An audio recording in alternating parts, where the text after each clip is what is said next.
Shalom Ibu Bapak semuanya. Bagaimana kabarnya pagi hari ini? Wow, luar biasa ya. Bagaimana kabarnya dengan 2024? Luar biasa juga ya, amin.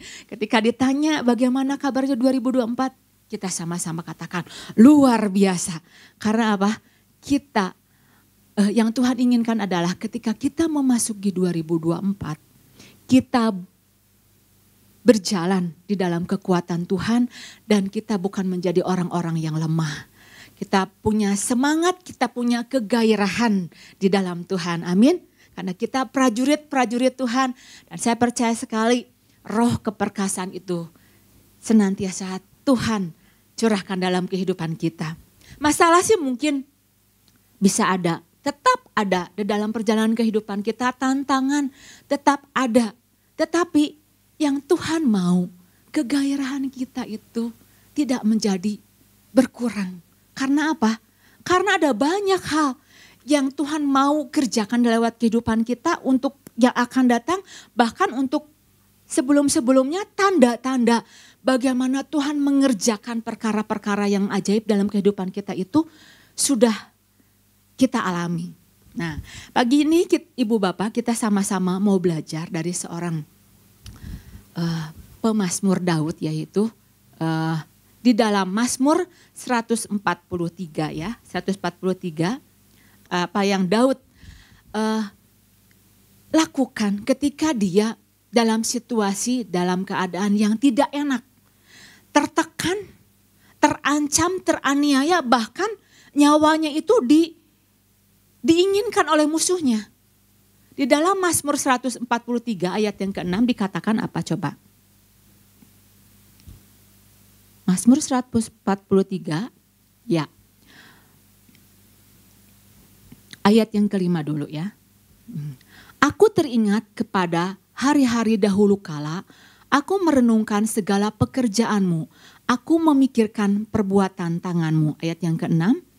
Aku menadahkan tanganku kepadamu, jiwaku haus kepadamu seperti tanah yang tandus. Nah ini yang sedang dialami oleh Daud pada waktu itu. Tetapi kita sama-sama mau belajar Ibu Bapak ya. Daud dalam keadaan tertekan, terjepit, bahkan dia teraniaya. Dalam keadaan dia gak tahu harus minta tolong pada siapa lagi. Dia teringat pada hari-hari dahulu kala. Bagaimana Tuhan sudah membawa dia dari kemenangan kepada kemenangan. Daud mengingat kembali apa yang Tuhan sudah kerjakan. Jadi ada masa-masa, Ibu Bapak, di dalam kehidupan kita sebagai manusia, ada masa-masa ketika seseorang itu dibawa masuk dalam kekelaman, dalam situasi yang genting, yang menakutkan. Tetapi ada dua respon, dua yang kita dapatkan.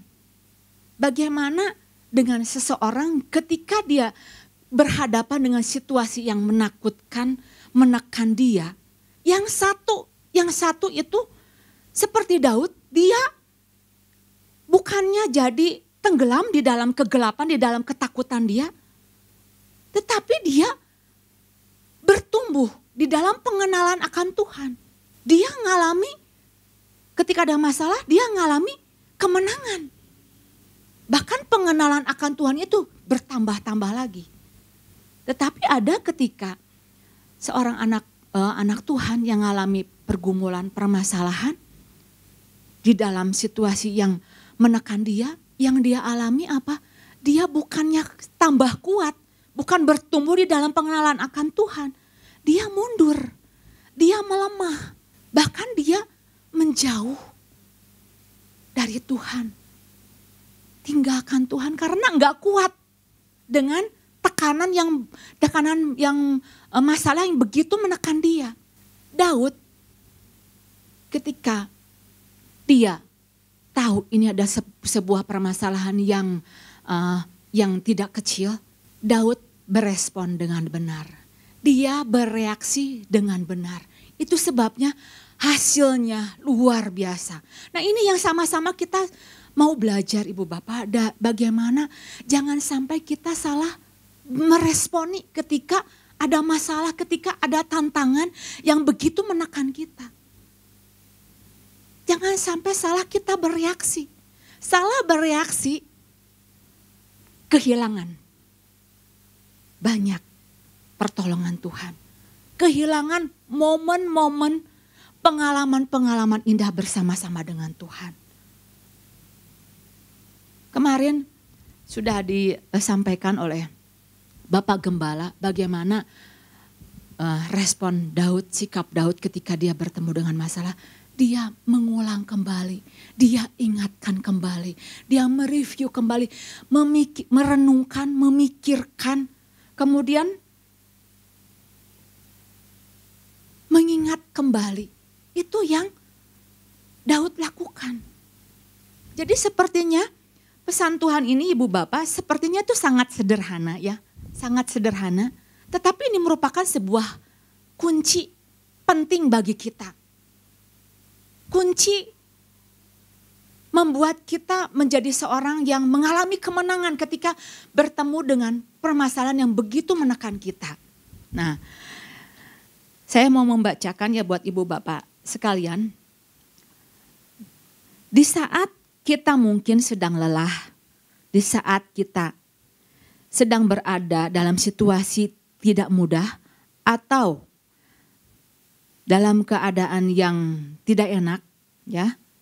Di sini Tuhan menginginkan bahwa setiap kita itu punya sebuah kegairahan terus, ya. Tuhan mau kita melakukan sesuatu, bukan sekedar berseru, minta tolong kepada Tuhan, Tuhan tolong. Kalau ada masalah, Tuhan tolong, bantu saya Tuhan. Bukan, namun yang Tuhan mau adalah kita memotivasi diri dengan mengingat akan hari-hari dahulu kala dan merenungkannya. Ada hari-hari di mana kita pernah mengalami hal-hal yang luar biasa agar kita bangkit. Jadi ketika kita datang pada Tuhan enggak salah. Tuhan tolong ini masalahnya saya tuh berat, enggak salah. Enggak salah minta tolong sama Tuhan. Tuhan cepat jawab. Tetapi yang menjadi renungan kita mau belajar dari responnya Daud itu bukan hanya dia minta tolong, tapi dia minta diajarin. Ada apa sih dengan masalah ini? Tuhan, saya pengen kenal Tuhan. Apa maksud Tuhan? Masalah ini harus saya hadapi. Mazmur 143 ayat yang ke-10 dikatakan, Daud minta Tuhan ajari aku. Ajar aku melakukan kehendak-Mu. Ajar Tuhan, aku itu pengen tahu maksudnya Tuhan itu untuk apa sih saya mengalami masalah ini. Biasanya Ibu Bapak, kalau saya gitu ya, ketemu masalah, Tuhan cepet dong tolong bantu. Ini masalahnya tuh udah kepepet. Nah, tapi pagi hari ini Ibu Bapak kita semua lagi diingatkan kembali. Yuk ketika kita masalah begitu menekan kita, kita sama-sama belajar. Apa sih maksud Tuhan untuk hidup saya? Ini yang membuat Daud bertumbuh di dalam pengenalannya akan Tuhan. Ketika dia alami masalah, ketika dia berhadapan dengan masalah, pengenalan akan Tuhannya bertambah-tambah, kasihnya bertambah-tambah. Nah kemarin kita sama-sama udah belajar Ibu Bapak. Dua hal ya ketika kita bertemu dengan masalah dan Daud. Apa yang Daud lakukan? Daud ambil waktu untuk mengingatkan dirinya akan perbuatan-perbuatan Tuhan yang luar biasa. Nah kita pasti punya banyak Ibu Bapak. Pengalaman-pengalaman, hal-hal indah yang Tuhan sudah kerjakan dalam hidup kita. Yuk kita ambil waktu renungin lagi. Saya percaya ketika kita punya waktu untuk renungin lagi, benar ya sampai saat hari ini. Saya lihat, saya pertama ikut Tuhan sampai saat hari ini. Tanda-tanda kebaikan Tuhan itu sangat banyak. Kebaikan-kebaikan Tuhan yang menjadi tonggak di dalam kehidupan saya itu banyak. Sehingga saya, benar ya. Saya kagum. Saya lihat bagaimana ketika saya bertemu dengan masalah, oh ini Tuhan lagi mau sesuatu untuk saya tambahkan. Nah ini waktu-waktu dalam kehidupan kita untuk minggu-minggu ini, yuk kita sama-sama Ibu Bapak ingat apa yang Tuhan sudah kerjakan. Kemudian ambil waktu dan isi untuk kita sama-sama berjalan bersama-sama dengan Tuhan.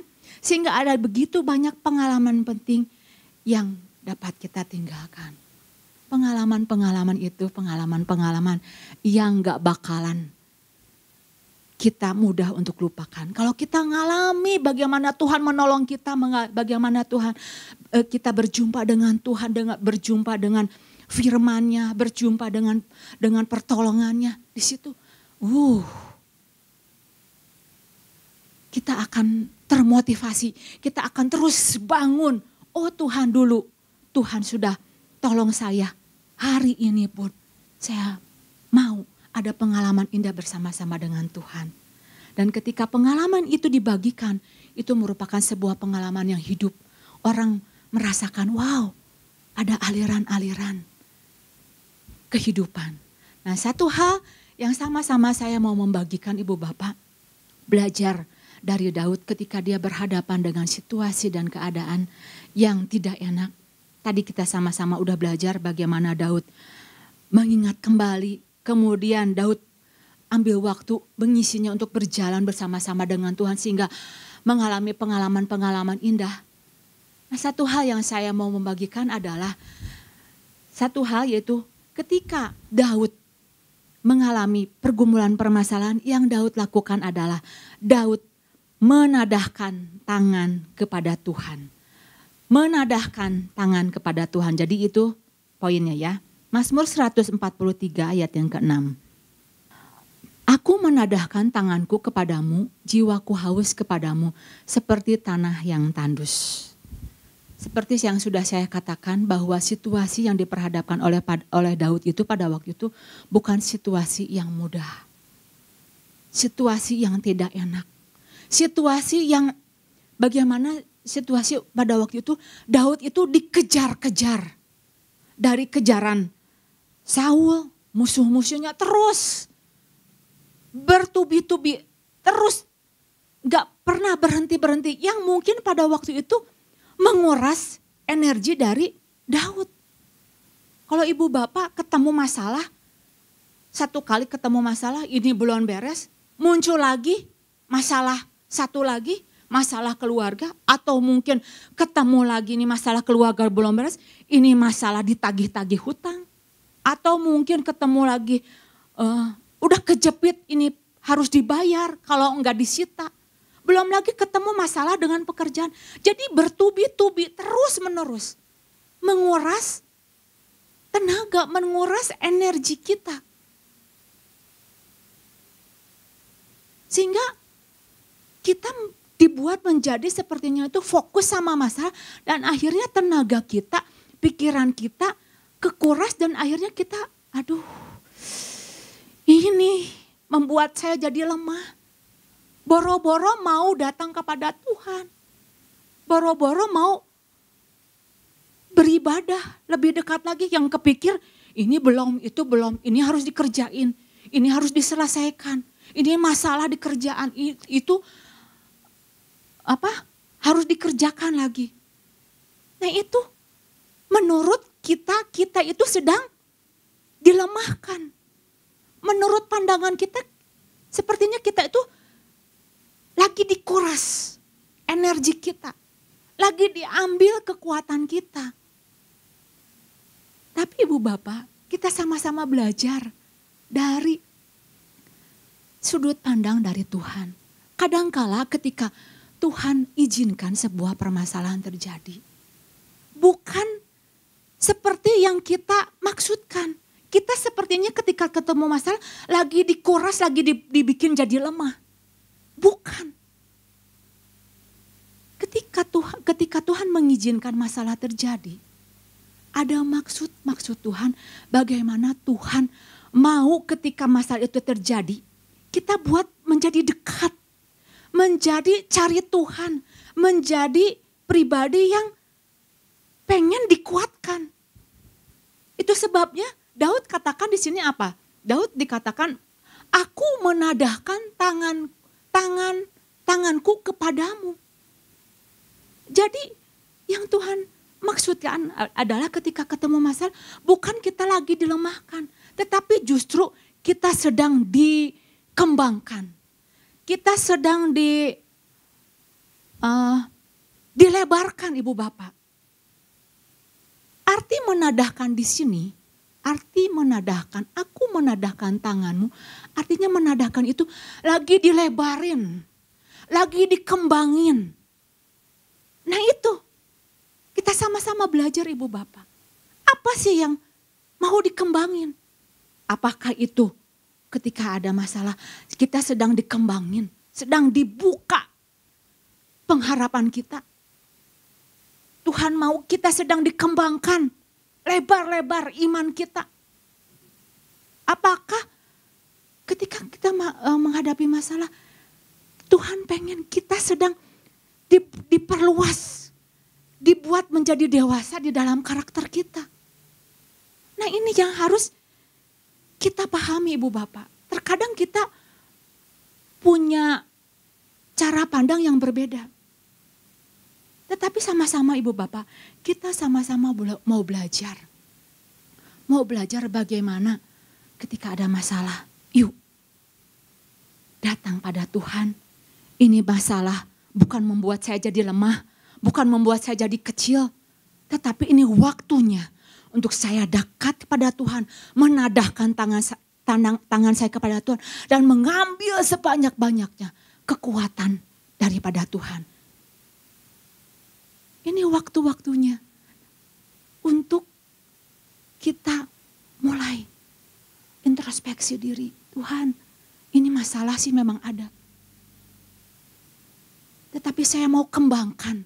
Saya mau lebarkan kekuatan saya. Saya percaya Ibu Bapak, ketika kita datang mengembangkan kekuatan, masalah bukan jadi masalah lagi Ibu Bapak. Karena apa? Karena kita kuat. Pada waktu kita kuat, masalah bukan jadi masalah lagi. Amin. Karena kita berada di atas masalah. Kita lebih besar dari masalah. Kita yang menguasai masalah. Kita yang mengendalikan masalah. Bukan dikendalikan oleh masalah tersebut. Nah ini yang Daud lakukan. Daud berespon dengan benar. Kita sama-sama mau mencontoh.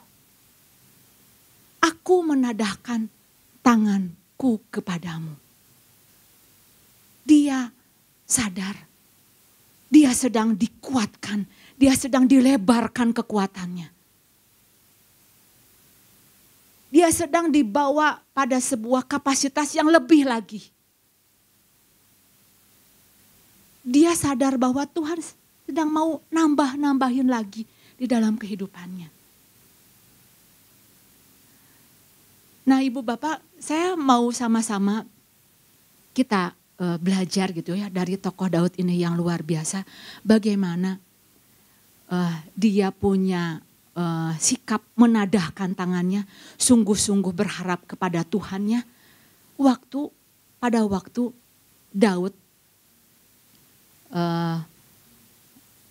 waktu Daud itu masuk ke kota yang namanya itu kota Siklak.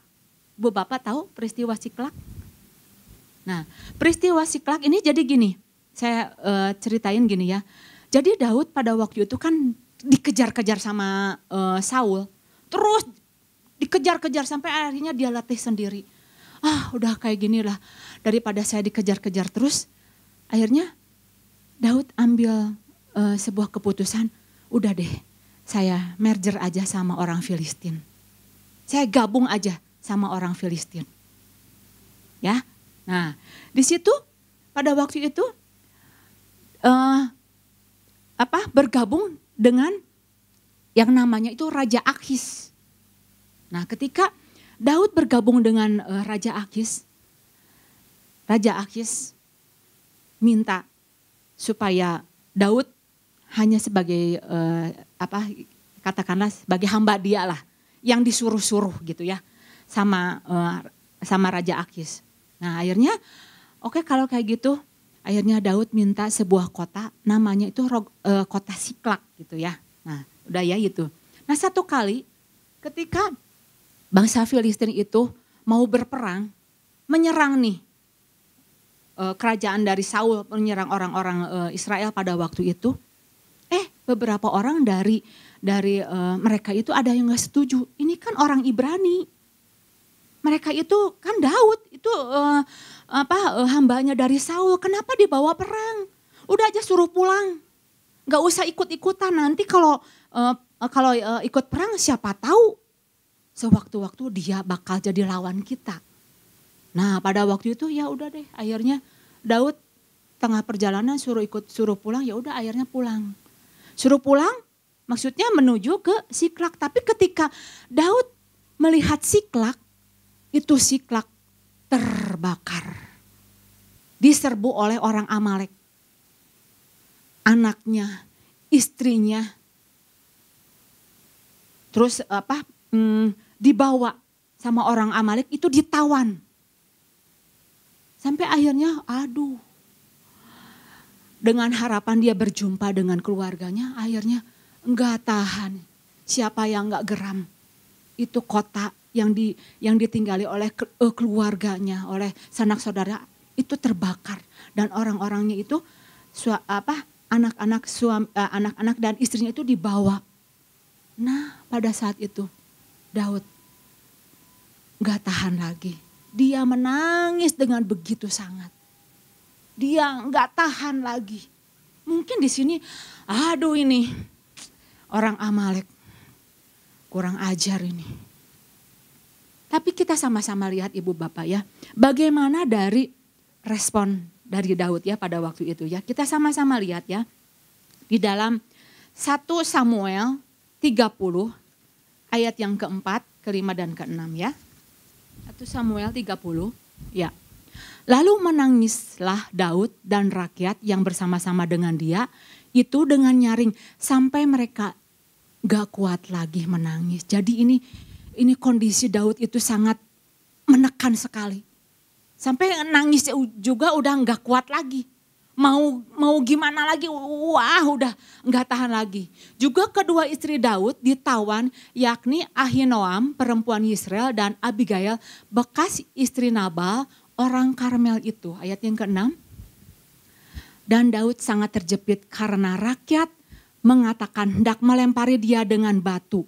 Seluruh rakyat itu telah pedih hati masing-masing karena anaknya laki-laki dan perempuan ditawan gitu ya.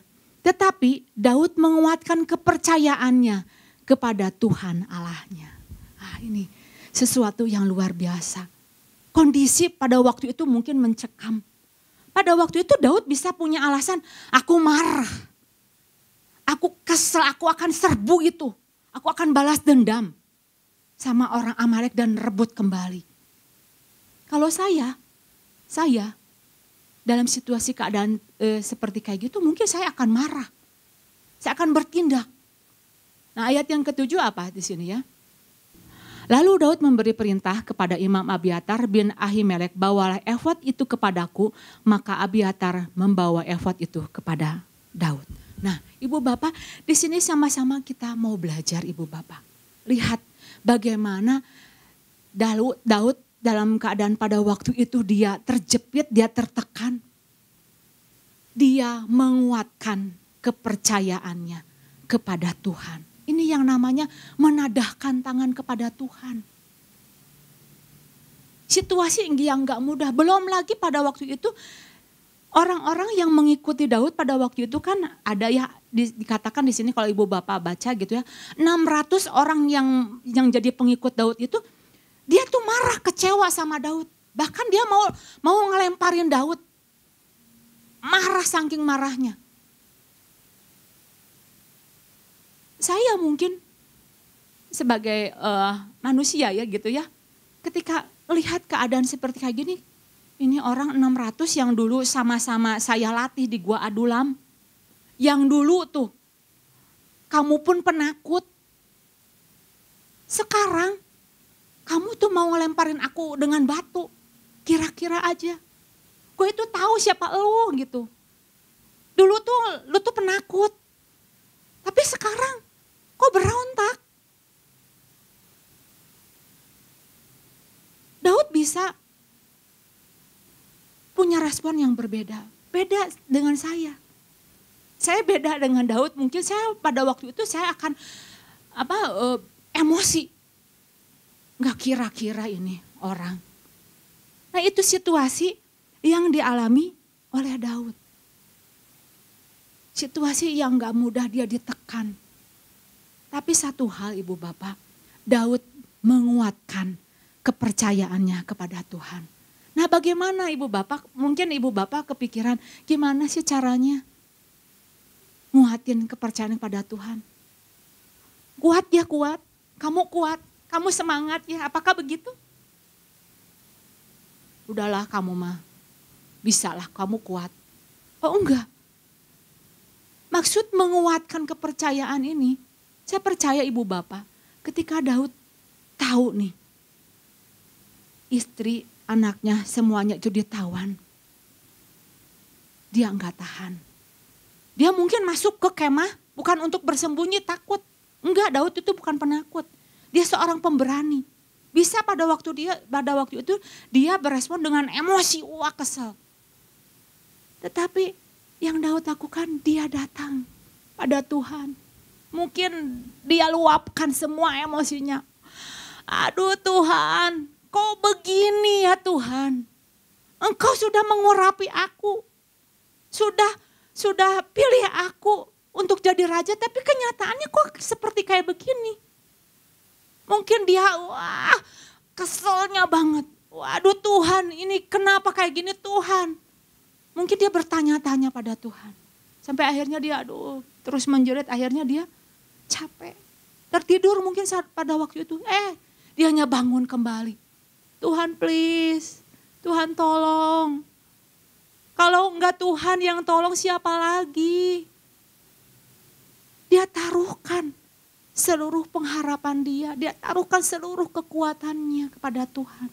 Jadi semenangis-menangisnya Daud, setertekannya Daud, dia enggak tinggalkan Tuhan. Stres-stresnya Daud enggak pergi mundur dari Tuhan. Tetapi yang Daud lakukan adalah dia mencari kekuatan Tuhan.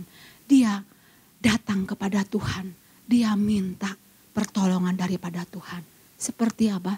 Seperti orang yang lagi kehausan. Dikatakan seperti jiwaku haus seperti tanah yang kering. Tanah yang kering itu udah gak ada yang bisa diandalkan lagi dari tanah yang tandus. Apa yang mau dihasilkan dari tanah yang tandus? Gak ada. Kecuali Tuhan yang tolong. Kecuali Tuhan yang bantu. Itu sebabnya Daud katakan, Tuhan beritahu apa yang harus aku lakukan. Bukankah engkau sudah pilih aku? Aku hanya mengandalkan kepada Tuhan. Aku minta petunjuk dari Tuhan apa yang harus aku lakukan. Jadi ini sebuah gambaran Ibu Bapak bagi kita menguatkan kepercayaan kita kepada Tuhan. Nah hari-hari ini Ibu Bapak, mari sama-sama kita jalani 2024. Masalah tidak akan pernah berkurang. Masalah tidak akan menjadi lebih mudah. Oh enggak. Firman Tuhan sudah katakan dunia akan semakin hancur. Tetapi saya percaya sekali mulai kita jalani hari lepas hari dengan selalu menadahkan, berharap kepada Tuhan, bersandar kepada Tuhan, minta ada sebuah kekuatan yang terus ditambah-tambahkan, yang terus diperlebar di dalam kehidupan kita sehingga kita menyadari, wow, ada sebuah hal yang Tuhan mau kerjakan ketika kita bertemu dengan masalah. Hal-hal pengalaman-pengalaman indah itu akan menjadi bagian kita. Amin Ibu Bapak. Satu hal ini mari kita sama-sama ketika kita tahu kita harus menadahkan tangan datang pada Tuhan dengan sebuah kerinduan. Dengan sebuah kesadaran Tuhan, aku perlu Tuhan. Demikian firman Tuhan, Tuhan Yesus memberkati.